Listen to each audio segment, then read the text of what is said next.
CPM സംസ്ഥാന secretary MV ഗോവിന്ദനെതിരെ KPCC അധ്യക്ഷൻ K സുധാകരന്റെ ഫേസ്ബുക്ക് പോസ്റ്റ് തന്നെയാണ് ഈ മണിക്കൂറിലെ പ്രധാന വാർത്തയായി വരുന്നത്. MV ഗോവിന്ദനെ CPMന്റെ അശ്ലീല സെക്രട്ടറി എന്നാണ് KPCC അധ്യക്ഷൻ സുധാകരൻ പരിഹസിച്ചത്. ഫേസ്ബുക്ക് പോസ്റ്റിലാണ് പരിഹാസം. ഇരിക്കുന്ന സ്ഥാനത്തിന്റെ മാന്യതയെങ്കിലും കാണിക്കണമെന്ന് താങ്കളോട് പറയണമെന്നുണ്ട്. പക്ഷേ ആ സ്ഥാനത്തിന്റെ നിലവാരം തന്നെയാണ് താങ്കൾ ഇപ്പോൾ കാണിക്കുന്നതെന്ന് സുധാകരൻ ഫേസ്ബുക്ക് പോസ്റ്റിൽ വിമർശിക്കുന്നു. തലച്ചോറിൽ അശ്ലീലം നിറച്ചൊരു തനി ദേശാഭിമാനി ലേഖകനായി ഗോവിന്ദൻ അധപതിക്കുമെന്ന് വിചാരിക്കുന്നില്ലെന്ന് സുധാകരൻ ചൂണ്ടിക്കാട്ടി. കൂടുതൽ വിവരങ്ങളുമായി VV അരുണാണ് ചേരുന്നത്. അരുൺ, ഏറ്റവും രൂക്ഷമായ ഭാഷയിൽ, കടുത്ത ഭാഷയിലുള്ള പരിഹാസം തന്നെയാണ് കെ സുധാകരൻ ഉന്നയിച്ചിരിക്കുന്നത്. ഇന്നലത്തെ MV ഗോവിന്ദന്റെ പരാമർശങ്ങൾ തന്നെയാണോ പ്രകോപന കാരണം? തീർച്ചയായും CPM സംസ്ഥാന സെക്രട്ടറി MV ഗോവിന്ദനെതിരെ രൂക്ഷമായും ശക്തമായ പരിഹാസവുമാണ് KPCC അധ്യക്ഷൻ കെ സുധാകരനിൽ നിന്നുണ്ടായിരിക്കുന്നത്. ഇന്നലെ അദ്ദേഹം നടത്തിയ വിമർശനം ഒരു ആരോപണമാണ് അതിന് അടിസ്ഥാനം. അത് പോക്സോ കേസിൽ ശിക്ഷിക്കപ്പെട്ട മോൺസൺ മാവുങ്കൽ കേസിൽ ആ കേസ് അല്ലെങ്കിൽ ആ ഒരു കുറ്റകൃത്യം നടക്കുന്ന സമയത്ത് അവിടെ കെ സുധാകരൻ ഉണ്ടായിരുന്നു എന്ന ഗുരുതരമായ ആരോപണമാണ് MV ഗോവിന്ദൻ വാർത്താ സമ്മേളനത്തിൽ ഉന്നയിച്ചത്. ഒരു മാധ്യമങ്ങളിലുള്ള വാർത്തയെന്ന് പറഞ്ഞുകൊണ്ടാണ് ആരോപണം ഉന്നയിച്ചതെങ്കിലും അതിന്റെ പൂർണ്ണ ഉത്തരവാദിത്വം ഇപ്പോൾ MV ഗോവിന്ദൻ മാത്രമായിരിക്കുകയാണ്. കാരണം അദ്ദേഹത്തിന്റെ വാർത്താ സമ്മേളനം നടന്ന മണിക്കൂറുകൾക്കകം ഈ കേസ് അന്വേഷിച്ച ഉദ്യോഗസ്ഥംഗം ഈ ആരോപണത്തെ തള്ളിക്കളഞ്ഞു. അത്തരമൊരു രഹസ്യമൊഴി ആ കുട്ടി കൊടുത്തിട്ടില്ല, അല്ലെങ്കിൽ അത്തരമൊരു മൊഴി കോടതിയിൽ കൊടുത്തിട്ടില്ല. രണ്ട് കാര്യങ്ങളിലാണ് ഇപ്പോൾ MV ഗോവിന്ദൻ വിരോധത്തിലാവുന്നത്. ഒന്ന്, രഹസ്യമൊഴി നൽകിയിട്ടുണ്ടെങ്കിൽ അത് എങ്ങനെ അദ്ദേഹത്തിന്റെ ചോർന്ന് കിട്ടി? അദ്ദേഹം ഒരു MLA മാത്രമാണ്, CPM സംസ്ഥാന സെക്രട്ടറി. എങ്ങനെ അദ്ദേഹത്തിന് ആ മൊഴി ചോർന്ന് കിട്ടി? ഇനി മൊഴി ഇല്ലെങ്കിൽ എന്തടിസ്ഥാനത്തിലാണ് സംസ്ഥാനത്തെ സമുന്നതനായ കോൺഗ്രസിന്റെ ഏറ്റവും പ്രധാനപ്പെട്ട രാഷ്ട്രീയ നേതാവിന്റെ ഒരു ഗുരുതരമായ ആരോപണം CPM സംസ്ഥാന സെക്രട്ടറി ഉന്നയിച്ചത്? ഒരു മാധ്യമത്തിൽ വന്ന വാർത്ത, അത് പാർട്ടി മുഖപത്രത്തിൽ വന്ന വാർത്തയാണ്. ആ വാർത്തയുടെ മാത്രം അടിസ്ഥാനത്തിൽ ഇത്തരം ഒരു ആരോപണം ഉന്നയിക്കാൻ പാടുണ്ടായിരുന്ന ചോദ്യം ഉയർന്നു വരുന്നു. രൂക്ഷ വിമർശനം അദ്ദേഹത്തിന് ഉയരുന്നു. അദ്ദേഹം പ്രതിരോധത്തിലാണ്, അത് മനസ്സിലാക്കിയാണ് കോൺഗ്രസ് നേതൃത്വം ശക്തമായ ആക്രമണമായി രംഗത്തിറങ്ങുന്നത്. ഫേസ്ബുക്ക് പോസ്റ്റിൽ രൂക്ഷ വിമർശനവും പരിഹാസവും കെ സുധാകരൻ ഉന്നയിക്കുന്നു. അല്പസമയത്തിനകം പ്രതിപക്ഷ നേതാവ് VD സതീശൻ വാർത്താ സമ്മേളനം നടത്തും. അതിലും ഈ വിഷയം തന്നെയാകും ഉന്നയിക്കുക. അദ്ദേഹത്തിന് നിയമപരമായി നീങ്ങാനും MV ഗോവിന്ദന്റെ പരാമർശം അപകീർത്തി ഉണ്ടാക്കുന്നതാണ് KPCCയുടെ അധ്യക്ഷന്. അദ്ദേഹം ഒരു MD കൂടിയാണ്. അദ്ദേഹത്തിന് ഒരു അപകീർത്തി പരാമർശം നടത്തിയ MV ഗോവിന്ദന്റെ നടപടി വേണമെന്ന ആവശ്യമായി ഇദ്ദേഹം തന്നെ പോലീസിൽ പരാതി ലഭിച്ചിട്ടുണ്ട്. മറ്റു നിയമവഴികൾ കോൺഗ്രസ് നേതൃത്വം തേടുമെന്നാണ് മനസ്സിലാവുന്നത്. കോൺഗ്രസ് നേതൃത്വം തന്നെ ഇങ്ങനെ ഒരു നിയമ വഴിയിലേക്ക് ഒരു പരാതി നൽകി മുന്നോട്ട് പോകാനുള്ള ആലോചനയിലാണോ? തീർച്ചയായും രാഷ്ട്രീയമായി അവർക്ക് വലിയൊരു ആയുധമായി ഇത് മാറും എന്ന് ഉറപ്പാണ്. അത് മാറിക്കഴിയുകയും ചെയ്തിട്ടുണ്ട്. അതിനപ്പുറത്തേക്ക് നിയമപരമായും അവർക്ക് മുന്നോട്ട് പോകാനുള്ള എല്ലാ പഴുതും ഇതിലുണ്ട്. കാരണം ഇത്തരത്തിൽ അപകീർത്തിയുടെ പരാമർശം സംസ്ഥാനം ശ്രദ്ധിച്ച പ്രസിദ്ധമായ ഒരു കേസിൽ, ആ കേസിൽ KPCC അധ്യക്ഷൻ കൂടി പ്രതിയാകപ്പെടേണ്ട ആളായിരുന്നു. അത് വൈകാതെ ഉണ്ടാകും എന്ന തരത്തിലുള്ള സൂചനയാണ് CPMന്റെ സംസ്ഥാന സെക്രട്ടറി നൽകിയത്. അത്തരമൊരു രഹസ്യമൊഴി 164 സ്റ്റേറ്റ്മെന്റ് ഇല്ല എന്ന് അന്വേഷണം തന്നെ വ്യക്തമാക്കുന്നു. അത് സാധൂകരിക്കുന്ന തെളിവുകൾ പുറത്തുവിടാൻ ഇതുവരെയും CPM നേതൃത്വത്തിന് കഴിഞ്ഞിട്ടുമില്ല. തീർച്ചയായും MV ഗോവിന്ദന്റെ നില വെട്ടിലാക്കുന്നതാണ്. അദ്ദേഹത്തെ പൂർണ്ണമായും വെട്ടിലാക്കുന്ന ഒരു രീതിയിലാണ് കാര്യങ്ങൾ പുരോഗമിക്കുന്നത്. CPMൽ നിന്ന് ഇന്നലെ വൈകിട്ട് മന്ത്രി മുഹമ്മദ് റിയാസാണ് MV ഗോവിന്ദൻ അനുകൂലിച്ചൊരു ഒരു ഫേസ്ബുക്ക് പോസ്റ്റ് ഇട്ടത്. അതിനപ്പുറത്തേക്ക് CPMന്റെ ഔദ്യോഗിക നിലപാട് വിശദീകരണം ഈ വിഷയത്തിൽ വന്നിട്ടില്ല. എന്ത് പറഞ്ഞ് ഇതിനെ പ്രതിരോധിക്കുമെന്ന് ഇതുവരെയും നേതൃത്വത്തിന് വ്യക്തമായിട്ടില്ല എന്നാണ് നമുക്ക് ലഭിക്കുന്ന സൂചനകൾ. പാർട്ടി സംസ്ഥാന സെക്രട്ടറി തന്നെ ഇത്തരത്തിലൊരു അബദ്ധത്തിൽ ചാടുമ്പോൾ അദ്ദേഹം തന്നെ അല്ലെങ്കിൽ അദ്ദേഹത്തിന്റെ തെളിവുകൾ പുറത്തുവിടേണ്ടി വരും. ഇതിൽ എന്താണ് ഇനി CPMന്റെ പുറംനീക്കമെന്നത് പ്രധാനമാണ്. അതിനപ്പുറത്തേക്ക് കോൺഗ്രസ് നേതൃത്വം രാഷ്ട്രീയമായി ഇത് വലിയൊരു ആയുധമായി ഉപയോഗിക്കാൻ തുടങ്ങിക്കഴിഞ്ഞു. അതിനപ്പുറത്തേക്ക് നിയമപരമായും അവർ നീങ്ങുമെന്ന് ഉറപ്പാണ്. ശരി, VV അരുണാണ് വാർത്തയുടെ വിശദാംശങ്ങൾ നൽകിയത്.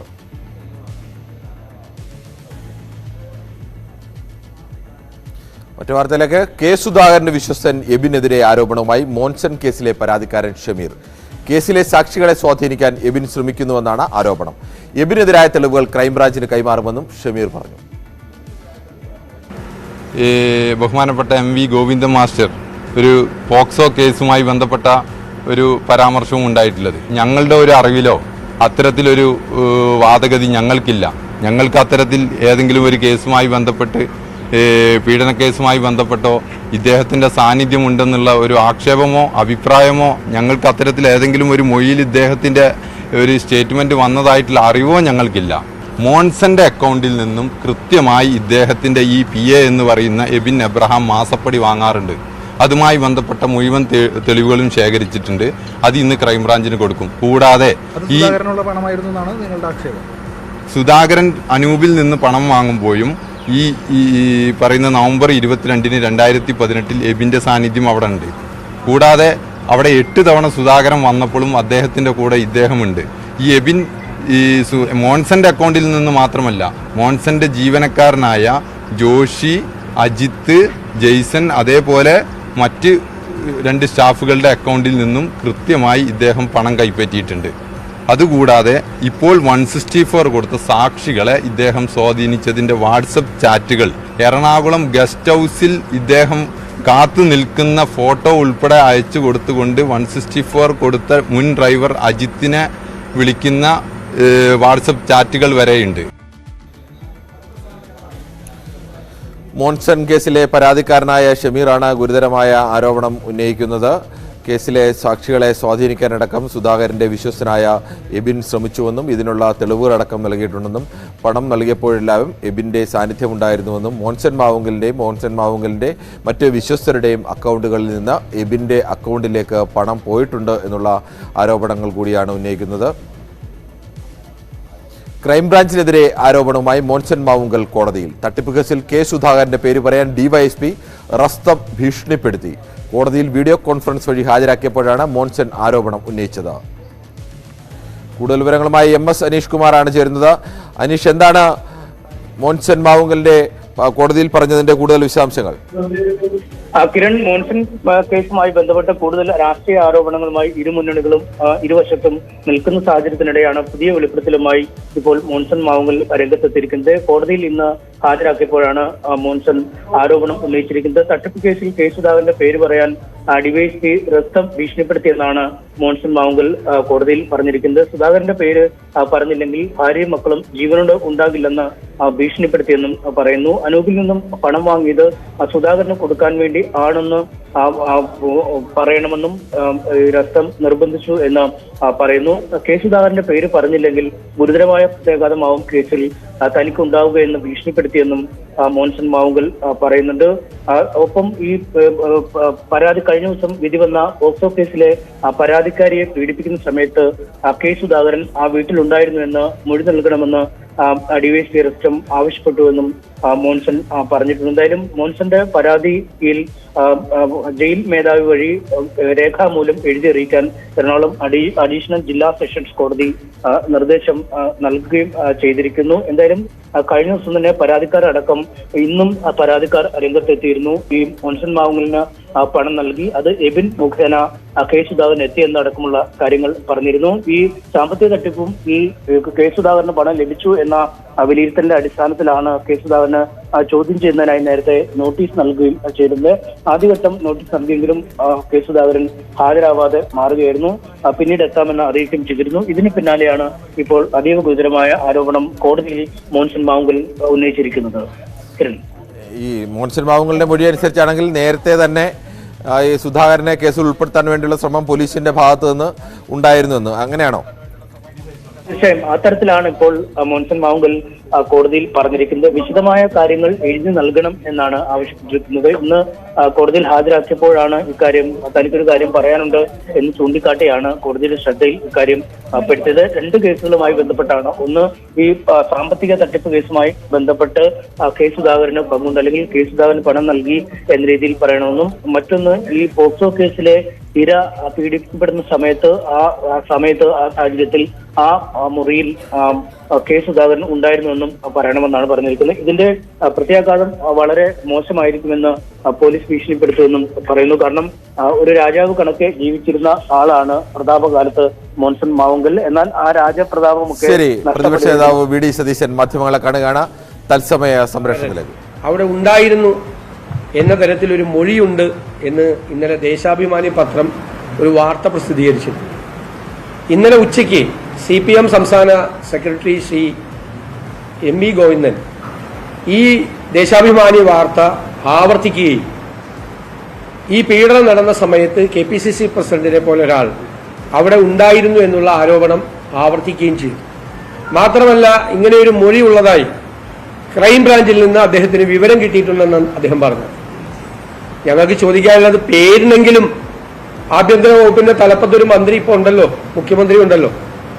അപ്പൊ ആഭ്യന്തരമന്ത്രി ചമയുകയും സൂപ്പർ DGP ചമയുകയും ചെയ്യാണ് M V Govindan. Crime branch report ചെയ്യുന്നത് എം വി ഗോവിന്ദനാണോ ഇങ്ങനെ ഒരു മൊഴിയുണ്ടെന്നുള്ള കാര്യം? ഇത് പറഞ്ഞു കഴിഞ്ഞതിന് ശേഷം ക്രൈംബ്രാഞ്ച് തന്നെ ഇങ്ങനെ ഒരു മൊഴിയില്ല എന്ന് വെളിപ്പെടുത്തി എനിക്ക് പുതിയ സാഹചര്യം ഉണ്ടായിരിക്കുകയാണ്. അതായത് പോലീസിന് കൊടുത്ത മൊഴിയിലോ മജിസ്ട്രേറ്റിന് കൊടുത്ത 164 മൊഴിയിലോ ഒന്നും ഇങ്ങനെ ഒരു ആരോപണം ഈ പെൺകുട്ടി ഉന്നയിച്ചിട്ടില്ല എന്ന് ഇൻവെസ്റ്റിഗേറ്റിംഗ് ഏജൻസിയായ ക്രൈംബ്രാഞ്ച് വെളിപ്പെടുത്തിയിരിക്കുകയാണ്. അപ്പൊ പച്ചക്കള്ളമാണ് ദേശാഭിമാനിയും എം വി ഗോവിന്ദനും ആവർത്തിച്ചത് എന്ന് വ്യക്തമായ സാഹചര്യത്തിൽ ഒരു 75 വയസ്സ് പ്രായമുള്ള കേരളത്തിലെ ഏറ്റവും പ്രധാനപ്പെട്ട രാഷ്ട്രീയ നേതാക്കളിൽ മുന്നണിയിൽ നിൽക്കുന്ന ശ്രീ കെ സുധാകരനെതിരായിട്ടുള്ള ഗുരുതരമായ ഒരു വൃത്തികെട്ട ആരോപണം ഉന്നയിച്ച ദേശാഭിമാനിക്കെതിരായും അതുപോലെ തന്നെ അത് ആവർത്തിച്ച ശ്രീ എം വി ഗോവിന്ദനെതിരായും കേസെടുക്കണം എന്ന് ഞങ്ങൾ ശക്തിയായി ആവശ്യപ്പെടുകയാണ്. സർക്കാർ അതിന് തയ്യാറായില്ലെങ്കിൽ നിയമപരമായ നടപടികൾ തീർച്ചയായിട്ടും പാർട്ടി അത് സ്വീകരിക്കും എന്നുകൂടി ഈ അവസരത്തിൽ വ്യക്തമാക്കാൻ ആഗ്രഹിക്കുകയാണ്. കാരണം എത്ര ഹീനമായിട്ടാണ് ഒരു പരിണതപ്രജ്ഞനായ ഒരു രാഷ്ട്രീയ നേതാവിനെ, കേരളത്തിലെ KPCCയുടെ അധ്യക്ഷനെ ഒരു കള്ളക്കേസിൽ കൊടുക്കാൻ വേണ്ടി, ഒരു വ്യാജ കേസിൽ കൊടുക്കാൻ വേണ്ടി CPM ശ്രമിക്കുന്നത് എന്നതിന്റെ ഏറ്റവും ഹീനമായ ഉദാഹരണമാണ് ഇന്നലെ ദേശാഭിമാനിയിൽ വന്ന വാർത്തയും അത് ഏറ്റുപിടിച്ചുകൊണ്ട് പാർട്ടി സെക്രട്ടറി ഗോവിന്ദൻ മാഷ് നടത്തിയ ഈ ആരോപണം. ഇത് കേരള രാഷ്ട്രീയത്തിലെ ഏറ്റവും കറുത്ത അധ്യായങ്ങളിൽ ഒന്നാണ്. ഏറ്റവും കറുത്ത അധ്യായം. ഏത് ഹീനമായ മാർഗവും രാഷ്ട്രീയ എതിരാളികളെ ഇല്ലാതാക്കാൻ പ്രയോഗിക്കും. ഏത് തരത്തിലുള്ള ഗൂഢാലോചനയും നടത്തും. ആരെയും അപകീർത്തിപ്പെടുത്തും. അപ്പോൾ ഈ സൈബർ ഇടങ്ങളിൽ വെട്ടുകിളി കൂട്ടങ്ങളെ പോലെ CPM സൈബർ ഗുണ്ടകൾ നടത്തുന്ന ആക്രമണത്തിന് സമാനമായ അതേ നിലവാരമുള്ള ബിലോ ദ ബെൽറ്റ് ഹിറ്റാണ് കേരളത്തിലെ പാർട്ടി സെക്രട്ടറി നടത്തിയിരിക്കുന്നത്. എന്നിട്ട് ആഭ്യന്തരമന്ത്രി ചമഞ്ഞ്, സൂപ്പർ DGP ചമഞ്ഞ് എനിക്ക് ക്രൈംബ്രാഞ്ചിൽ നിന്ന് വിവരം കിട്ടിയെന്നുള്ള പച്ചക്കള്ളം കൂടി കേരളത്തിലെ പാർട്ടി സെക്രട്ടറി പറഞ്ഞിരിക്കുകയാണ്. അദ്ദേഹം ആ സ്ഥാനത്ത് തുടരണോ വേണ്ടയോ എന്ന് അവരുടെ പാർട്ടി തീരുമാനിക്കേണ്ടത്, ഞങ്ങളല്ല തീരുമാനിക്കേണ്ടത്. പക്ഷേ ക്രിമിനൽ കുറ്റമാണ് അദ്ദേഹം ചെയ്തിരിക്കുന്നത്. ക്രിമിനൽ കുറ്റം. ഇല്ലാത്ത ഒരു സംഭവം ഉണ്ട് എന്ന് പറഞ്ഞ ഒരാളെ അപകീർത്തിപ്പെടുത്തിയിരിക്കുകയാണ്, പരസ്യമായി പറഞ്ഞു. അടിയന്തരമായി പോലീസ് നടപടികൾ സ്വീകരിക്കണം എന്ന് ഞങ്ങൾ ആവശ്യപ്പെടുന്നു. രണ്ടാമത്തെ വിഷയം, SFIക്കാരോട് എനിക്ക് പറയാനുള്ളത്, ഇങ്ങനെ ജനങ്ങളെ ചിരിപ്പിക്കരുത്. ആളുകൾ നിങ്ങളിങ്ങനെ പറഞ്ഞാൽ ചിരിച്ച് ആളുകൾ മണ്ണ് കപ്പിപ്പോകും. കാരണം BCom പാസ്സാകാതെ വേറെ സർട്ടിഫിക്കറ്റ് ഹാജരാക്കി MCOമിന് അഡ്മിഷൻ കിട്ടിയവനെ കുറിച്ച് ആരാ പഠിക്കാൻ പോകുന്നത്? അത് പരിശോധന നടത്തിയത് ആരാ? പരീക്ഷ എഴുതാതെ പാസ്സായി എന്നുള്ള ആരോപണമുള്ളവൻ SFI സംസ്ഥാന സെക്രട്ടറി. അത് പരിശോധിച്ചത് അദ്ദേഹമാണ്. എന്നാലോചിച്ച്, അതേപോലെ തന്നെ ഒരാൾക്ക് ഗസ്റ്റ് ലെക്ചർ എന്നുള്ള വ്യാജ സർട്ടിഫിക്കറ്റ് ഉണ്ടാക്കി കൊടുക്കാൻ കൂട്ടുന്ന ആൾ, അയാളാണ് കായംകുളത്തെ സർട്ടിഫിക്കറ്റ് പരിശോധിക്കുന്നത്. 2017 മുതൽ 20 വരെ ഈ വിദ്യാർത്ഥി അവിടെ പഠിച്ചിരുന്നു. 18-19 അവിടുത്തെ കൗൺസിലറായിരുന്നു. യൂണിവേഴ്സിറ്റി യൂണിയൻ കൗൺസിലറായി അവിടെ നിന്ന് തിരഞ്ഞെടുക്കപ്പെട്ടു. അതിന്റെ അടുത്ത വർഷം കേരള സർവകലാശാല യൂണിയന്റെ ജോയിന്റ് സെക്രട്ടറി ആയിരുന്നു. ആൾക്ക് എങ്ങനെയാണ് 2018-21 സമാന്തരമായ വേറൊരു കോഴ്സ് പഠിച്ച് സർട്ടിഫിക്കറ്റ് കൊണ്ടുവരാൻ പറ്റുന്നത്? എങ്ങനെയാണ് കൊണ്ടുവരാൻ പറ്റുന്നത്? അപ്പൊ ഇത് എല്ലാവർക്കും വ്യക്തമായ ഒരു കാര്യമാണ്. വ്യാപകമായ തട്ടിപ്പുകളാണ് ഇങ്ങനെ നടക്കുന്നത്. PSC പരീക്ഷയിലെ ആൾമാറാട്ടം, ജയിച്ച കൗൺസിലറെ മാറ്റി ഏരിയ സെക്രട്ടറി കൗൺസിലറാകുന്ന ഫോർജറി, പിന്നെ പഠിക്കുന്ന കാലത്ത് PGക്ക് പഠിക്കുന്ന കാലത്ത് ഗസ്റ്റ് ലെക്ചർ ആയിരിക്കുന്നു എന്നുള്ള വ്യാജരേഖ ഉണ്ടാക്കുക, വാഴക്കുല തീസിസ് സമർപ്പിക്കുക, അതുപോലെ സംവരണം അട്ടിമറിച്ച് PhDക്ക് രജിസ്റ്റർ ചെയ്യുക തുടങ്ങി കേട്ടാൽ അറയ്ക്കുന്ന കേരളത്തിലെ ഉന്നത വിദ്യാഭ്യാസ മേഖലയെക്കുറിച്ച് സംസാരിക്കുമ്പോൾ ആളുകൾ ചിരിച്ചു പോകുന്ന ഒരു സ്ഥിതിയിലേക്കാണ് കേരളത്തിലെ SFI നേതാക്കന്മാർ കേരളത്തിലെ ഉന്നത വിദ്യാഭ്യാസ രംഗത്തെ എത്തിച്ചിരിക്കുന്നത്. അതിനെല്ലാം കൊട പിടിച്ചു കൊടുക്കുന്ന CPM നേതാക്കളാണ്. ഈ കായംകുളത്തെ കോളേജിൽ വിളിച്ചതും ഈ കാലടി സർവകലാശാലയിൽ വൈസ് ചാൻസലറെ വിളിച്ചതും ഒക്കെ CPM നേതാക്കന്മാരാണ്, അറിയപ്പെടുന്ന CPM നേതാക്കന്മാരാണ്. അപ്പൊ ഈ SFIക്കാർ കാണിക്കുന്ന ഈ കുരുത്തക്കേടുകൾക്ക് ഈ വൃത്തികേടുകൾക്ക് എല്ലാത്തിനും കുട പിടിച്ചു കൊടുക്കുന്നത് CPM നേതൃത്വമാണ്. ഇനിയെങ്കിലും ഇവർ ഈ ഉന്നത വിദ്യാഭ്യാസ രംഗത്തിന് ദോഷകരമായി നിൽക്കുന്ന ഈ ആളുകളെ മുഴുവൻ നടപടിയെടുക്കണം. സമീപകാലത്തുള്ള ഈ PhD തീസിസ് കൊടുക്കുന്നതിനെ സംബന്ധിച്ചും അതുപോലെ തന്നെ ഈ ഗസ്റ്റ് ലെക്ചറായിട്ട് ഹാജരായ ആളുകളെയൊക്കെ സംബന്ധിച്ചുള്ള വലിയ അന്വേഷണം ഉന്നത വിദ്യാഭ്യാസ രംഗത്ത് ആവശ്യമുണ്ട് എന്നുള്ള രീതിയിലാണ് കാര്യങ്ങളെല്ലാം ഇവിടെ പുറത്തു വന്നിരിക്കുന്നത്.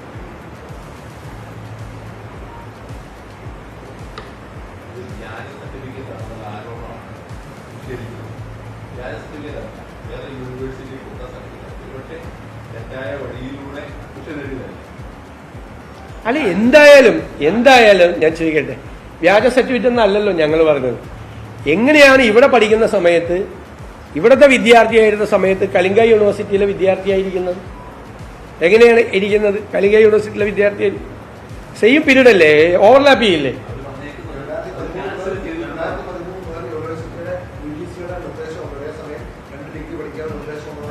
2013 നിർദ്ദേശമില്ല. അതൊക്കെ വളരെ കഴിഞ്ഞതിന് ശേഷമാണ്, ഇതെല്ലാം കഴിഞ്ഞതിന് ശേഷമാണ് അങ്ങനത്തെ ഒരു സംഭവം വന്നിരിക്കുന്നത്. ഇത് പഠിച്ചിട്ടില്ല എന്ന് ആർക്കാണ് അറിയാൻ പാടില്ലാത്തത്? ഇത് പഠിച്ചിട്ടില്ല. അതേ കോളേജിൽ എന്നിട്ട് അഡ്മിഷൻ കൊടുക്കുകയാണ്, ആ സ്ട്രീമിൽ തന്നെ അഡ്മിഷൻ കൊടുക്കുകയാണ്, സെയിം സ്ട്രീമിൽ അഡ്മിഷൻ കൊടുക്കുകയാണ്. ഒരു അന്വേഷണം പോലും നടത്താതെ കൊടുക്കുകയാണ്. ഇങ്ങനെയാണ് ഇവർ അഡ്മിഷൻ നേടുന്നത്. അല്ല, ഇവർ പോലീസ് കേസെടുക്കണമെന്നാണ് ഞങ്ങളിപ്പോൾ ആവശ്യപ്പെട്ടിരിക്കുന്നത്. ഞങ്ങൾ നിയമ നടപടികൾ സ്വീകരിക്കും. അതുമായി ബന്ധപ്പെട്ട അല്ല, പോലീസ് കേസെടുക്കേണ്ട ഒരു ക്രിമിനൽ കുറ്റം ഉണ്ടായിരിക്കുകയല്ലേ? എന്തിനാണ് അഖില നന്ദകുമാറിനെതിരെ കേസെടുത്തത്? എന്തിനാണ് ജയചന്ദ്രൻ ഇലങ്കത്തിനെ വിളിച്ചു വരുത്തിയത്? ഇത്രയും വലിയ ഗുരുതരമായ കുറ്റമല്ല അവർ ചെയ്തിരിക്കുന്നത്. ദേശാഭിമാനം ചെയ്തിരിക്കുന്ന തെറ്റാണ്, MV ഗോവിന്ദൻ ചെയ്തിരിക്കുന്ന തെറ്റാണ്. എന്താണ് പറഞ്ഞിരിക്കുന്നത്? ആരോപണം എന്താ? ഒരു പ്രായപൂർത്തിയാകാത്ത പെൺകുട്ടിയെ ഇയാൾ പീഡിപ്പിക്കുമ്പോൾ ആ വീട്ടിൽ KPCC പ്രസിഡന്റ് ഉണ്ടായിരുന്നു, പരാതിപ്പെട്ടിട്ടൊന്നും ചെയ്തില്ല എന്ന് മൊഴിയേണ്ടെന്നാണ് പെൺകുട്ടിയുടെ. ഇല്ലാത്ത മൊഴിയാണ്.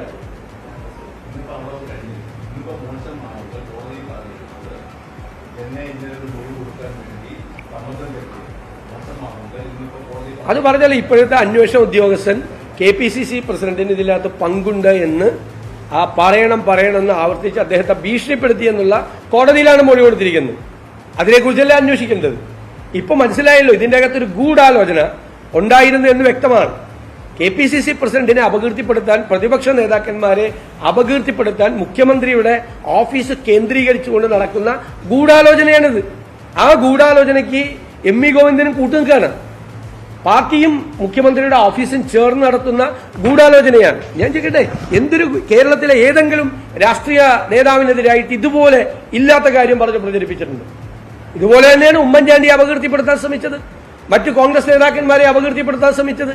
ഇല്ലാത്ത ഒരു കേസ് വിളിച്ചു വരുത്തി പരാതിക്കാരുടെ നിന്ന് പരാതി വാങ്ങിച്ച് ഇവിടെ അന്വേഷിച്ച് ഒരു തെളിവും കിട്ടാതെ വന്നപ്പോൾ, 2-3 റൗണ്ട് അന്വേഷിച്ചിട്ട് ഒരു തെളിവും കിട്ടാതെ വന്നപ്പോൾ അത് CBIക്ക് വിട്ട് അവരെ ഹറാസ് ചെയ്തു ഇല്ലേ? ഈ മുഖ്യമന്ത്രി ചെയ്തതല്ലേ?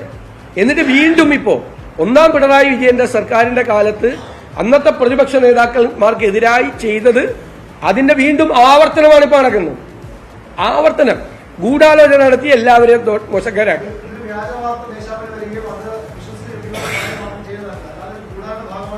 അല്ല, അത് ഗൂഢാലോചനയുടെ ഭാഗമായിട്ട് പാർട്ടി പത്രമല്ലേ, വേറെ പത്രമൊന്നുമല്ലല്ലോ. പാർട്ടി പത്രത്തിൽ വന്ന വാർത്തയല്ല ആദ്യം പറഞ്ഞത്. ആദ്യം ഉത്തരം മറുപടി പറയാൻ പറ്റാതായപ്പോഴാണ് മാധ്യമങ്ങളിൽ വാർത്ത വന്ന, മാധ്യമമല്ലല്ലോ ദേശാഭിമാനിയിലല്ലേ വാർത്ത വന്ന. മാത്രമല്ല, ക്രൈംബ്രാഞ്ചിൽ നിന്ന് എനിക്ക് അറിവ് കിട്ടിയിട്ടുണ്ടെന്ന് പറഞ്ഞു. ഇദ്ദേഹം ആരാണ് ക്രൈംബ്രാഞ്ച് വിളിച്ച് ഇയാളെ റിപ്പോർട്ട് ചെയ്യാൻ? അദ്ദേഹത്തെ റിപ്പോർട്ട് ചെയ്ത് ആരാ? പാർട്ടി സെക്രട്ടറിക്കാണോ ക്രൈംബ്രാഞ്ച് റിപ്പോർട്ട് ചെയ്യണത്? അപ്പൊ ക്രൈംബ്രാഞ്ച് വ്യക്തമാക്കിയതോടുകൂടി ഇത് വലിയ ഗൂഢാലോചന ഇതിന്റെ പുറകിൽ നടന്നു എന്നല്ലേ? KPCC പ്രസിഡന്റിനെ അപകീർത്തിപ്പെടുത്താൻ വേണ്ടിയിട്ട് വലിയ ഗൂഢാലോചന. എന്നിട്ട് ഞങ്ങൾ കൈയും കെട്ടി നോക്കിയിരിക്കണോ?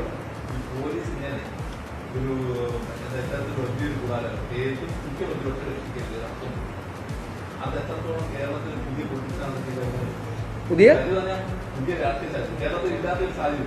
അല്ല, ഞാൻ പറഞ്ഞല്ലോ, ഇത് ഡൽഹിയിലെ ഒരു രാഷ്ട്രീയം.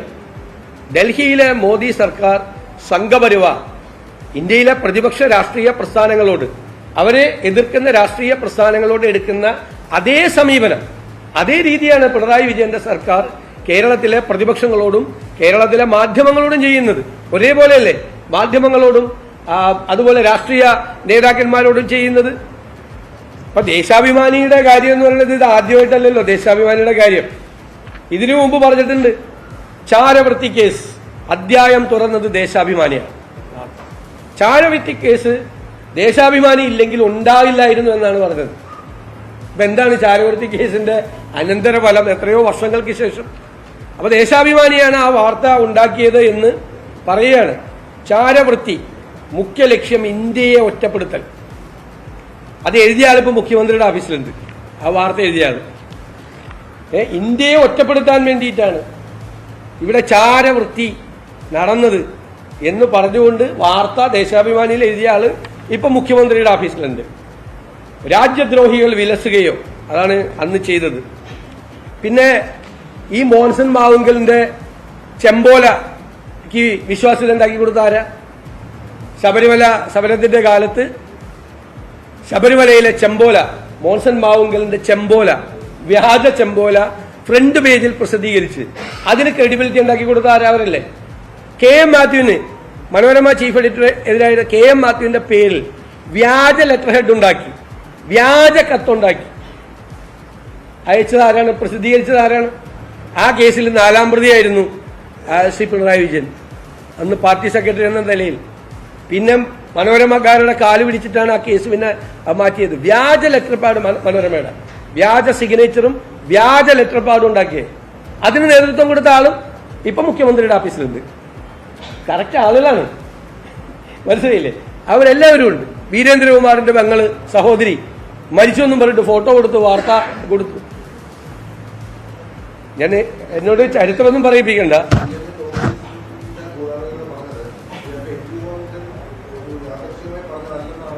അല്ല, എം വി ഗോവിന്ദൻ യാദൃച്ഛികമായി പറഞ്ഞതല്ല. ഇത് ഒരു ഗൂഢാലോചന നടത്തി ഇല്ലാത്തൊരു കേസ് ഉണ്ടാക്കി എന്താണ് ഒരു രാഷ്ട്രീയ നേതാവിന് അപമാനം ഉണ്ടാക്കുന്ന തരത്തിൽ, അപമാനകരമായൊരു കാര്യമല്ലേ? ഒരു പെൺകുട്ടിയെ പീഡിപ്പിക്കുന്ന സമയത്ത് അവിടെ ഉണ്ടായിരുന്നു, പരാതിപ്പെട്ടിട്ടും ഒന്നും മിണ്ടിയില്ല എന്നു ഈ കുട്ടിയുടെ മൊഴിയുണ്ടെന്ന് പറയല്ലേ ഒരാള്? കേരളത്തിലൊരു മുതിർന്ന രാഷ്ട്രീയ നേതാവ് വന്നിട്ട് എന്ത് അസംബന്ധവും വിളിച്ചു പറയാന്ന, എന്ത് അസംബന്ധവും പറയാന്ന്, എന്നിട്ട് പറയുകയാണ് അതിന് ക്രെഡിബിലിറ്റി കിട്ടാൻ വേണ്ടി പറയാം എനിക്ക് ക്രൈംബ്രാഞ്ചിൽ എനിക്ക് വിവരം കിട്ടിയെന്ന്. അത് നുണയല്ലേ? അത് നുണയല്ലേ? ഉടൻ തന്നെ ക്രൈംബ്രാഞ്ച് പറഞ്ഞാൽ ഇങ്ങനൊരു മൊഴിയില്ലെന്ന് പോലീസിനും കൊടുത്തിട്ടില്ല, മജിസ്ട്രേറ്റിനും കൊടുത്തിട്ടില്ല. ഞാൻ ചോദിച്ചൊരു ചോദ്യം ഉണ്ടല്ലോ, മിനിങ്ങാന്ന് ഈ പോക്സോ കേസിൽ ജഡ്ജ്മെന്റ് വന്നു. അഥവാ ഇങ്ങനെ ഒരു മൊഴിയുണ്ടെങ്കിൽ കുറ്റകരമായ കൃത്യവിലോപം കാട്ടിയത് ആരാ? ക്രൈംബ്രാഞ്ച്. ഇതുപോലൊരു തെളിവ് കിട്ടിയിട്ട് വിചാരണ കോടതിയിൽ കൊണ്ടുവരാതെ, അപ്പോഴാണ് ക്രൈംബ്രാഞ്ച് ട്രാപ്പിലായത്. അത് പറഞ്ഞപ്പോ അല്ലേ? ഈ രേഖ വിചാരണ കോടതിയിൽ ഇങ്ങനൊരു മൊഴിയുണ്ടെങ്കിൽ ആ മൊഴി വിചാരണ കോടതിയിൽ എന്തുകൊണ്ട് കൊണ്ടുവന്നില്ല? അത് ക്രൈംബ്രാഞ്ചിന്റെ കൃത്യവിലോപമാണെന്ന് പറഞ്ഞ് എറണാകുളത്ത് ഞാനത് പറഞ്ഞ് അരമണിക്കൂർ കഴിഞ്ഞപ്പോൾ ക്രൈംബ്രാഞ്ചിന്റെ വിശദീകരണം വന്നു. എന്താ വന്ന്? ഒരു മൊഴിയില്ലാന്ന്. ഇല്ലെങ്കിൽ ക്രൈംബ്രാഞ്ച് പെട്ടുപോയില്ലേ? ഇല്ലെങ്കിൽ അവർ പറയില്ലായിരുന്നു ഇത്. ഈ സംശയം ഇങ്ങനെ അന്തരീക്ഷത്തിൽ നിന്നേനെ. ഇത് വിചാരണ കഴിഞ്ഞ് പോക്സോ കോടതി ഇയാളെ ശിക്ഷിച്ചു, കേസ് കംപ്ലീറ്റ് ചെയ്തു. അപ്പോഴാണ് മൊഴിയുണ്ടെന്നുള്ള വെളിപ്പെടുത്തൽ. അപ്പൊ ക്രൈംബ്രാഞ്ച് കുറ്റക്കാരാവില്ലേ? അതുകൊണ്ടാണ് അവരുടെ സേഫ്റ്റിക്ക് വേണ്ടിയിട്ടാണ് സത്യം പുറത്തു പറഞ്ഞില്ലേ? സത്യം പുറത്തു വരില്ലായിരുന്നു.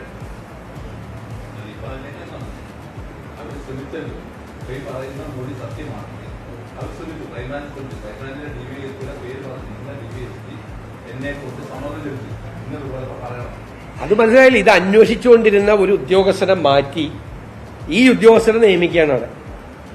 എന്നിട്ട് ഒരു കേസും ഇല്ലാത്ത ഈ സംഭവത്തിൽ പുതിയ കേസ് ഉണ്ടാക്കിയാണ്. ഇന്നലെ തന്നെ പറഞ്ഞല്ലോ, സിദ്ദിഖ് ഖുറായി എന്ന് പറയുന്ന ആൾ ഖത്തറിൽ പത്രസമ്മേളനം നടത്തിയിട്ടുണ്ട്. ഇതിലെ പരാതിക്കാരന്റെ സഹോദരനാണ്.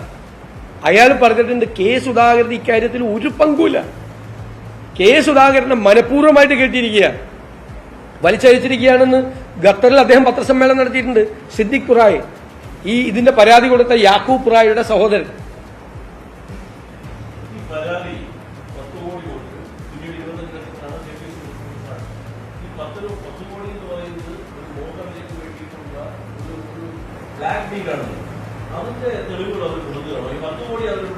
അത് ഞാൻ ഈ കാര്യം മനോജ് ഇപ്പോൾ ചോദിച്ച കാര്യം ഞാൻ നിയമസഭയിലെ എൻ്റെ പ്രസംഗത്തിലുണ്ട്.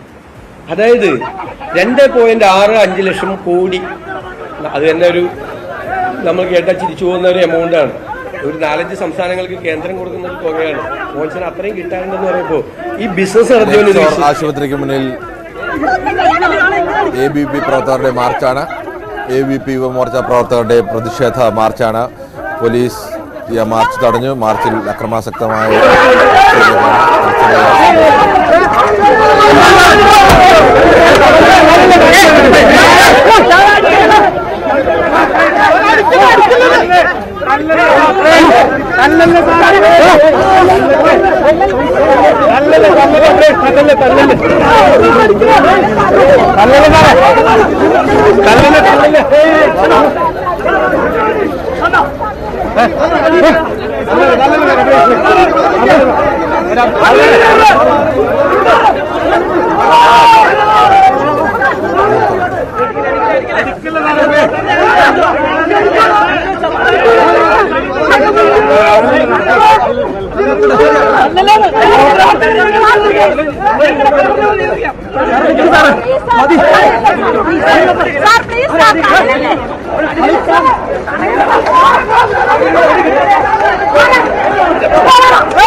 KPCC അധ്യക്ഷൻ കെ സുധാകരൻ മാധ്യമങ്ങളെ കാണുകയാണ്. എന്തായാലും ഇതിന് പരിഹാരമുണ്ടാക്കും. ഇതിന് അദ്ദേഹത്തെ കൊണ്ട് ഞാൻ മറുപടി പറയിപ്പിക്കും. CPM എന്ന് പറയുന്ന രാഷ്ട്രീയ പ്രസ്ഥാനത്തിന് മനുഷ്യത്വമുള്ള, സംസ്കാരമുള്ള, സാംസ്കാരിക നിലവാരമുള്ള ഏതെങ്കിലും നേതാക്കന്മാർ അതിനുണ്ടെങ്കിൽ ഇതിൻ്റെ അകത്ത് നിങ്ങൾ ഇതിന് പ്രതികരിക്കണമെന്ന് മാത്രം ഞാൻ അവരോട് ആവശ്യപ്പെടുകയാണ്. എൻ്റെ ഭാഗം ഞാൻ സംരക്ഷിക്കാൻ എനിക്ക് സാധിക്കുമെന്ന് പൂർണ്ണ വിശ്വാസം എനിക്കുണ്ട്. ഞാൻ തെറ്റ് ചെയ്തിട്ടില്ല. ഞാൻ ആദ്യമേ പറഞ്ഞു, എൻ്റെ മനസ്സിനകത്ത് പോലും ഒരു തെറ്റ് ചെയ്യാനുള്ള തോന്നലുണ്ടായിട്ടില്ല. അങ്ങനെ ഒരാളെ ഇതുപോലെ ശിക്ഷിക്കാൻ തീരുമാനിച്ചാൽ ഇതിന് ദൈവം മറുപടി കൊടുക്കും, അല്ലെങ്കിൽ കാലം മറുപടി കൊടുക്കും എന്ന് മാത്രമേ ഞാൻ ഈ സന്ദർഭത്തിൽ പ്രതികരിക്കുന്നുള്ളൂ. അത്രമാത്രം. നിയമത്തിൻ്റെ കൊടുക്കും, ഉറപ്പായിട്ട് കൊടുക്കും. എന്താ അത് കൊടുക്കണമല്ലോ, അതിലല്ലേ നിയമം ഉണ്ടാക്കി വെച്ചിരിക്കുന്നത്. ഒരു നിയമം അനുസരിക്കുന്ന ഒരു പൗരന്റെ ധർമ്മമാണത്. ഇത്തരം കാര്യങ്ങൾ ഏറ്റെടുത്ത് നടത്തണം, അതെന്റെ ധർമ്മമാണ്. കാരണം ഭരണഘടന വിഭാവനം ചെയ്യുന്ന ഒരു നിയമ സംവിധാനം നിലനിൽക്കുന്ന രാജ്യത്ത് ഈ നിയമങ്ങൾ ഉണ്ടാക്കി വെച്ചത് ഇതുപോലുള്ള തെമ്മാടിത്തരങ്ങൾക്കും തോന്നിയാസങ്ങൾക്കും അറുതി വരുത്താനും അതിനെ ചരടാനും അത് നിയന്ത്രിക്കാനുമാണ്. അത് ഉപയോഗപ്പെടുത്തുന്നില്ലെങ്കിൽ പിന്നെ ഞാനൊരു പൗരനല്ലല്ലോ. ഞാൻ ഇന്ന് വരെ കണ്ടിട്ടില്ല, ഇനി കണ്ടിട്ടില്ല. ഒരു സഹായവും എൻ്റെ തേടിയിട്ടില്ല. എന്നെ കാണാൻ വന്നിട്ടില്ല, എന്നെ വിളിച്ചിട്ടില്ല, ഞങ്ങൾ സംസാരിച്ചിട്ടില്ല. എനിക്ക് ആ കുട്ടിയെ അറിയില്ല. നിങ്ങൾ കറുത്തിട്ടോ വെളുത്തിട്ടാണോ ആ കുട്ടിയെന്ന് എനിക്കറിയില്ല. ഇപ്പോൾ മറ്റൊരു കേസിൽ കൂടി ഇന്ന് വിചാരണ തുടങ്ങാൻ പോവുകയാണ്. ഇതേ കുട്ടിയെ പ്രായപൂർത്തിയായതിനു ശേഷം പീഡിപ്പിച്ചുവെന്ന കേസ്. അത് നടന്നോട്ടെ. ഇപ്പൊ ഞാനിപ്പോ എന്ത് ചെയ്യാനാ?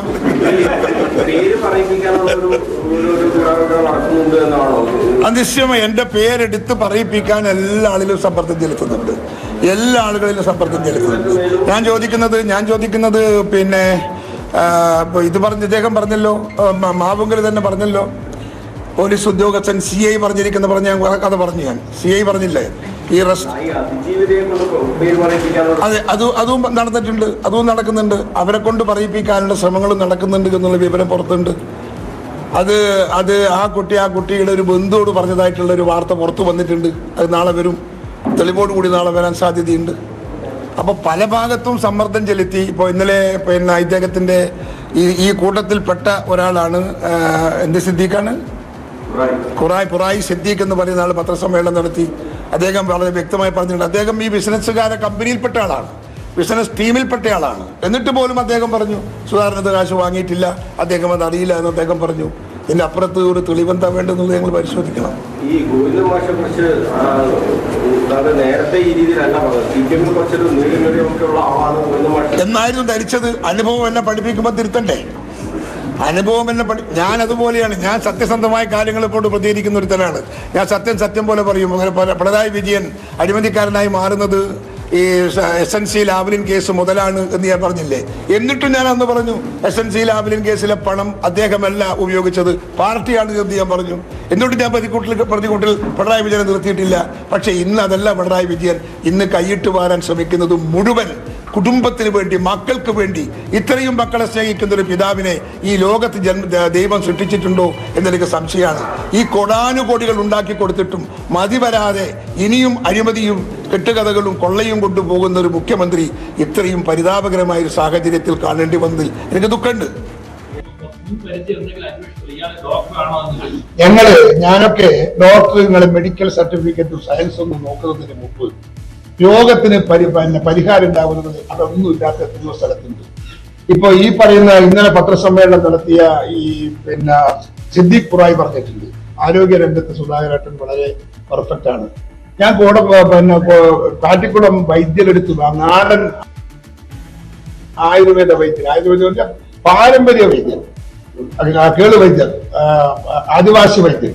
ആ ആദിവാസി വൈദ്യന്റെ ട്രീറ്റ്മെന്റ് എടുത്തവനും അതിന്റെ സുഖം അനുഭവിക്കുന്നവനുമാണ്. എനിക്ക് അനുഭവത്തിൽ ഇതിനേക്കാളൊക്കെ മെഡിക്കൽ സയൻസിനോടൊപ്പം തന്നെ നിൽക്കാവുന്ന അത്തരം ചികിത്സകൾ നാട്ടിലുണ്ട്. ഞാൻ ചോദിക്കുന്നത്, ഞാൻ മാത്രമല്ലല്ലോ അവിടെ പോയിരിക്കുന്നത്, എത്രയോ ഫിലിം സ്റ്റാർ പോയിട്ടുണ്ട്. ഞാൻ പോയ സന്ദർഭത്തിൽ തന്നെ അവിടെ നമ്മുടെ പിന്നെ ദേവനടക്കമുള്ള സിനിമ സ്റ്റാർസ് വന്നിട്ടുണ്ട്, പോലീസ് ഓഫീസേഴ്സ് വന്നിട്ടുണ്ട്, സിനിമാ നടികൾ വന്നിട്ടുണ്ട്. അവരൊക്കെ ഇവിടെ ട്രീറ്റ്മെന്റ് എടുത്തിട്ടുണ്ട്. ആ പ്രതികളാക്കാൻ പറ്റിയിട്ട് അവരെ ഭാഗ്യം, അവരാവാത്തത്. ഇക്കണക്ക് ഞാനായ കണക്കിന് അവരെല്ലാം ആവേണ്ടതല്ലേ. പക്ഷെ അവരെ ഭാഗ്യം കൊണ്ട് അവരതായിട്ടില്ല എന്ന് മാത്രം. പക്ഷെ അന്ന് താങ്കൾ നിയമ നടപടി സ്വീകരിക്കുമെന്ന് പറഞ്ഞു. അന്ന് നിയമ നടപടി സ്വീകരിക്കാത്തത് ഒന്നും തോന്നുന്നില്ല. അദ്ദേഹം അതിന്റെ അകത്ത് അദ്ദേഹം എന്നോട് ക്ഷമ പറഞ്ഞതോടുകൂടി ഞാൻ അതിൽ നിന്ന് പിന്തിരുന്നു. ഞാനാണ് ബുദ്ധിമുട്ടിച്ചിട്ട് എന്താ കാര്യം? എന്താ അയാളെ എന്നെ ശത്രുവാക്കി എന്താ കാര്യം?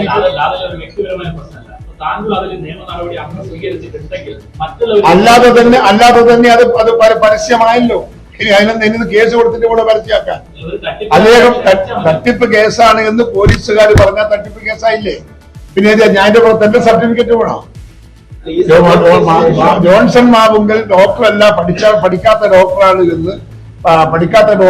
എന്ന് പോലീസ് തന്നെ പറഞ്ഞു. അന്വേഷിച്ച് പോലീസ് കണ്ടെത്തിയ തെളിവ് വെച്ചുകൊണ്ട് പോലീസ് പറഞ്ഞാൽ പിന്നെ അതിനപ്പുറത്തൊരു സർട്ടിഫിക്കറ്റ് കേസ് വരെ കൊടുക്കണം. ഇതിന് കാര്യമൊന്നുമില്ല. അതിൽ തർക്കിക്കണ്ട. എനിക്ക് അദ്ദേഹത്തെ എന്റെ ശത്രുപക്ഷത്ത് നിർത്താൻ എനിക്ക് താല്പര്യമില്ല. അത് തന്നെ കാര്യം. എനിക്ക് കാര്യമില്ല. എന്ത് കാര്യത്തിനാ ഞാൻ ശത്രുവാക്കേണ്ട കാര്യം? അത് എന്നോട് വളരെ സ്നേഹപൂർവ്വം പെരുമാറിയ ഒരാളാണ്. എന്റെ മറ്റു തലത്തിലൊക്കെ സഹായിക്കുകയും ചെയ്ത ആളുകളാണ്. മറ്റു തലത്തിൽ എന്ന് പറഞ്ഞാൽ പല കാര്യങ്ങളിലും അദ്ദേഹത്തെ ഞാൻ ഏൽപ്പിച്ച കാര്യങ്ങളൊക്കെയാണ് ചെയ്തു തന്നിട്ടുള്ളത്. അതിന് ഒരുപാട് ബന്ധങ്ങളുണ്ട്. ഞാൻ ചോദിക്കുന്നത് അദ്ദേഹത്തിന് പുരസ്കാരം കൊടുത്ത ഗവൺമെന്റ് എന്ത് പുരസ്കാരം, എന്ത് കീർത്തിയ, എന്താണ് ശ്രേഷ്ഠ പുരസ്കാരം കൊടുത്ത ഗവൺമെന്റാണ്. ആർക്ക്? ജോൺസൺ മാവുങ്കലിന് മന്ത്രി അടക്കാതെ കൊടുത്തതെന്ന് ഓർമ്മ വേണം. അപ്പൊ അങ്ങനെയൊക്കെ ബഹുമാനിച്ച ഒരാളെ ഞാനെന്തിനാ മറ്റൊരു കാണേണ്ട കാര്യം? എനിക്കെന്ത് കാര്യം? ഇല്ല കണ്ടിട്ടില്ല. ഫോണിൽ പറഞ്ഞു. അദ്ദേഹത്തിന്റെ സ്വന്തം സഹചാരിയാവുന്ന 1-2 ആളുകളോട് പറഞ്ഞയച്ചു. ക്ഷമ പറയണമെന്ന്, ക്ഷമയെ അറിയിക്കണമെന്ന് പറഞ്ഞു. അദ്ദേഹത്തെ അതിനകത്ത് ശരിക്കും പിന്നെ എന്താ പറയാ, പിന്നെ നിരപരാധി എന്നല്ല. അദ്ദേഹം നിരപരാധിയാണ്. നിരപരാധി എന്ന് പറഞ്ഞാൽ അദ്ദേഹം അറിഞ്ഞുകൊണ്ടാണല്ലോ ചെയ്തത്. പക്ഷെ അദ്ദേഹത്തിന് കുറ്റബോധമുണ്ട്. ആ കുറ്റബോധം ഉണ്ടെങ്കിൽ പിന്നെ അതിന് ശിക്ഷ. അവരെ ഭയപ്പെടുത്തിയിട്ടാണ് ഈ പറയുന്ന ഡ്രൈവറെയും ഇവരെയൊക്കെ ഈ പറയുന്ന റെസ്റ്റോ എന്ന് പറയുന്ന DYSP കൊണ്ടുപോയി ഭയപ്പെടുത്തി നിങ്ങളെ കേസിലെ പ്രതിയാക്കി ആജീവനാന്തം നിങ്ങളെ ജയിലിലിടുമെന്ന് ഭയപ്പെടുത്തിയിട്ടാണ് ആ പിള്ളേരൊക്കെ അത് പറഞ്ഞതെന്നാണ് ഇപ്പോഴത്തെ വിവരം. നാളെ അവരും അത് പറയും.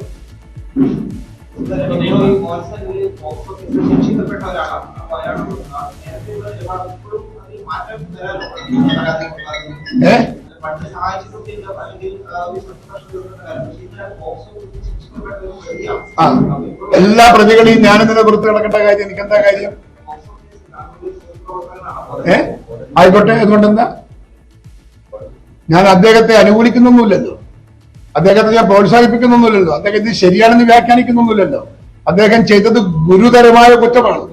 ഗുരുതരമായ കുറ്റം. അത് ശരിയാണ് എങ്കിൽ അത് ഗുരുതരമായ കുറ്റമാണ്. ഒരു തർക്കമില്ല. അതുകൊണ്ട് എനിക്ക് ബോക്സറോട് എനിക്കിപ്പോ സ്നേഹമുണ്ട്, അല്ലെ ബഹുമാനമുണ്ട്, ആദരവുണ്ട് എന്നൊന്നുമല്ല പറഞ്ഞതിന്റെ പൊരുള്. അദ്ദേഹത്തിലൊക്കെ പോകാനൊരു അവസരം കിട്ടിയ ഞാൻ പോയി. ആ പോയ അവസരം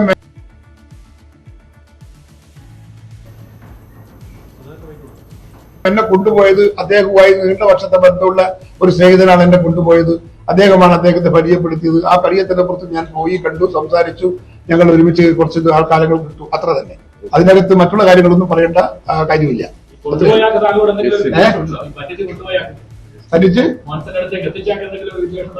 ഒന്നുമില്ല, ഒരു വിദ്വേഷമില്ല. അദ്ദേഹം നല്ല കാര്യം കരുതിയിട്ട് ഇങ്ങനെ പോയതാണ്. ശരി, ഓക്കെ.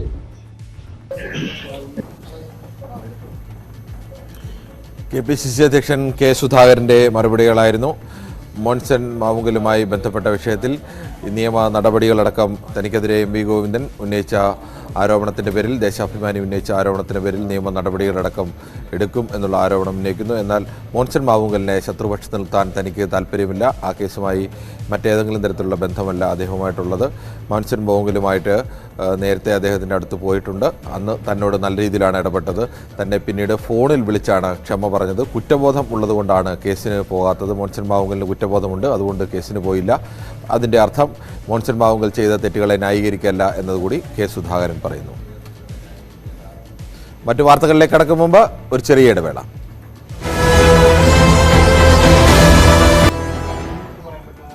വ്യാജ സർട്ടിഫിക്കറ്റ് വിവാദത്തിൽ നിഖിൽ തോമസിനെ പിന്തുണച്ച SFI സർട്ടിഫിക്കറ്റ് വ്യാജമല്ലെന്ന് SFI സംസ്ഥാന സെക്രട്ടറി PM ആർഷോ പറഞ്ഞു. കലിംഗ സർവകലാശാലയിലെ സർട്ടിഫിക്കറ്റ് നേതൃത്വം പരിശോധിച്ചതായും ഒരു ക്രമക്കേട് നടന്നിട്ടില്ലെന്നും ആർഷോ വിശദീകരിച്ചു. ആലപ്പുഴയ്ക്ക് മുമ്പും ആലപ്പുഴയിലും SFI വ്യാജ ഡിഗ്രി ഉണ്ടാക്കിയിട്ടില്ലെന്നും ആർഷോ. ആ സർട്ടിഫിക്കറ്റുമായി ബന്ധപ്പെട്ട മുഴുവൻ ഡോക്യുമെന്റ്സും ഞങ്ങൾക്ക് ലഭിച്ചു. ഞങ്ങളത് പരിശോധിക്കുന്ന സാഹചര്യം ഉണ്ടായി. അത് പരിശോധിച്ചതിൽ നിന്നും ഞങ്ങൾക്ക് ബോധ്യപ്പെട്ടത് നിഖിൽ തോമസിന്റെ കലിംഗ യൂണിവേഴ്സിറ്റിയിൽ പഠിച്ചതുമായി ബന്ധപ്പെട്ട ഡിഗ്രി സർട്ടിഫിക്കറ്റ്, അതിന്റെ മാർക്ക് ലിസ്റ്റുകൾ, അദ്ദേഹത്തിന്റെ TC ഉൾപ്പെടെയുള്ള മുഴുവൻ ഡോക്യുമെന്റുകളും ഒറിജിനലാണ്, യാഥാർത്ഥ്യമാണ് എന്നുള്ളത് ഞങ്ങൾക്ക് ബോധ്യപ്പെട്ടിട്ടുണ്ട്.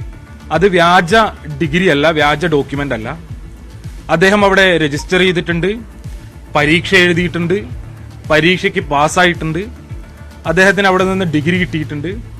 നിങ്ങൾ പറഞ്ഞതുപോലെ അതേ സമയത്ത് അദ്ദേഹം കായംകുളത്ത് MSM കോളേജിൽ കേരള യൂണിവേഴ്സിറ്റിക്ക് കീഴിൽ ഡിഗ്രിക്ക് ജോയിൻ ചെയ്തിട്ടുണ്ടായിരുന്നു, അവിടെ പഠിച്ചിരുന്നു.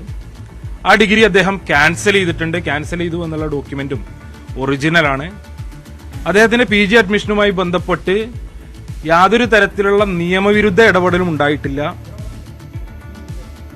കൂടുതൽ വിവരങ്ങളുമായി ഐശ്വര്യ അനിലാണ് ചേരുന്നത്. ഐശ്വര്യ, ഇപ്പോൾ ആർഷോ പറയുന്നത് കായംകുളം MSM കോളേജിൽ നിഖിൽ പഠിക്കുന്ന സമയത്ത് തന്നെ ഈ കലിംഗ യൂണിവേഴ്സിറ്റിയിലും പഠിച്ചിരുന്നുവെന്നും അവിടുത്തെ സർട്ടിഫിക്കറ്റുകളും അവിടുത്തെ മാർക്ക് ലിസ്റ്റും TCയും എല്ലാം പരിശോധിച്ച് അതെല്ലാം ഒറിജിനലാണ്. അങ്ങനെയാണോ വിശദീകരണം?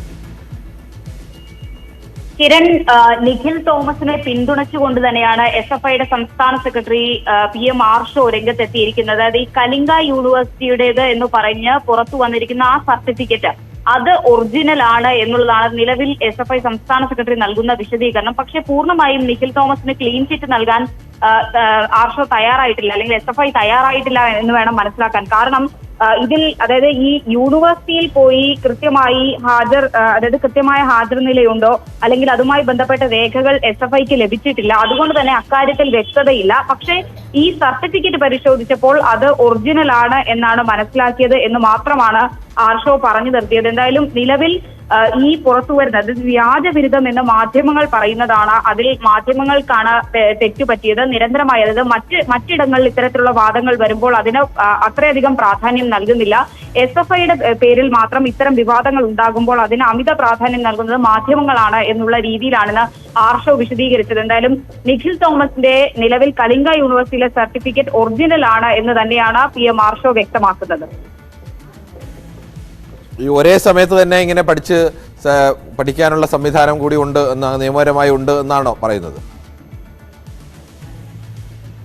അതായത് കൃത്യമായി പറഞ്ഞാൽ 2018 അവിടെ ഈ നിഖിൽ തോമസ് കോളേജിൽ പഠിക്കുന്നതും അതായത് MSM കോളേജിൽ പഠിക്കുന്നതും UUC ആയി തെരഞ്ഞെടുക്കപ്പെടുന്നതും അതിനുശേഷം 2021 കലിംഗ സർവകലാശാലയിൽ നിന്ന് പാസ് ഔട്ട് ആയതെന്നാണ് ആർഷോ പറയുന്നത്. അതായത് ആ കണക്കുകൾ ആർഷോ പറയുന്ന കണക്കുകൾ പരിശോധിക്കുകയാണെങ്കിൽ രണ്ടും രണ്ട് കാലയളവിലാണ്. അത് ഓൾറെഡി ജോയിൻ ചെയ്ത് UUC ആയി തെരഞ്ഞെടുക്കപ്പെട്ടിട്ട് പിന്നീട് ആ അഡ്മിഷൻ വേണ്ടെന്ന് വയ്ക്കുകയായിരുന്നു നിഖിൽ തോമസ് എന്നുള്ളതാണ് ആർഷോയുടെ വിശദീകരണം. പക്ഷെ അപ്പോഴും ഈ കലിംഗ യൂണിവേഴ്സിറ്റിയിൽ കൃത്യമായി റെഗുലർ സ്റ്റുഡന്റ് ആണ് എന്ന സർട്ടിഫിക്കറ്റിൽ പറയുമ്പോഴും അവിടെ റെഗുലർ സ്റ്റുഡന്റ് ആയിരുന്നു എന്നുള്ള കാര്യത്തിൽ വ്യക്തതയില്ല. സ്വാഭാവികമായും സർവകലാശാല മുൻപ് തന്നെ പറഞ്ഞിട്ടുണ്ട്, അതായത് ഒരേ സമയം 2 ഡിഗ്രി ചെയ്യാം, അല്ലെങ്കിൽ അത്തരത്തിൽ ചെയ്യുമ്പോൾ മറ്റൊന്ന് ക്യാൻസൽ ചെയ്യേണ്ടി വരും എന്നുള്ളതാണ് സർവകലാശാലയുടെ നിബന്ധന. അതിൻ പ്രകാരം ഈ കലിംഗ സർവകലാശാലയിൽ ഡിഗ്രി ചെയ്യുന്ന സമയത്ത് ഈ MSM കോളേജിൽ ഡിഗ്രി ചെയ്തിട്ടില്ല എന്നുള്ളതാണ് SFIയുടെ വിശദീകരണം. ഒപ്പം തന്നെ ഈ UUCയുമായി ബന്ധപ്പെട്ടത്, അതായത് UUC ആയി തെരഞ്ഞെടുക്കപ്പെട്ടത് സ്വാഭാവികമായും തുടക്കത്തിൽ തെരഞ്ഞെടുക്കപ്പെട്ടതുകൊണ്ട് തന്നെ, അതായത് അവിടെ പഠിക്കുന്ന സമയത്ത് തെരഞ്ഞെടുക്കപ്പെടുകയും പിന്നീട് ഇത്തരത്തിൽ അന്നേരം തെരഞ്ഞെടുക്കപ്പെട്ടതുകൊണ്ട് മാത്രമാണ് പിന്നീട് അത് ഈ ഒരു തെരഞ്ഞെടുപ്പിലേക്ക് പോയത്. പക്ഷെ ആ രീതിയിൽ അത് നിയമപരമായി അത് നിലനിൽക്കുന്നു എന്നുള്ളത് തന്നെയാണ് SFIയുടെ വാദം. എന്തായാലും നിലവിൽ അങ്ങനെ തന്നെയാവും. ഈ വർഷം തെരഞ്ഞെടുക്കുന്ന യൂണിവേഴ്സിറ്റി യൂണിയൻ കൗൺസിലർമാർ സ്വാഭാവികമായും അടുത്ത അധ്യയന വർഷമാവും. ചിലർ കോളേജിൽ നിന്ന് ഇറങ്ങിയ ശേഷമൊക്കെ ആവും സർവകലാശാല യൂണിയനിൽ വരിക.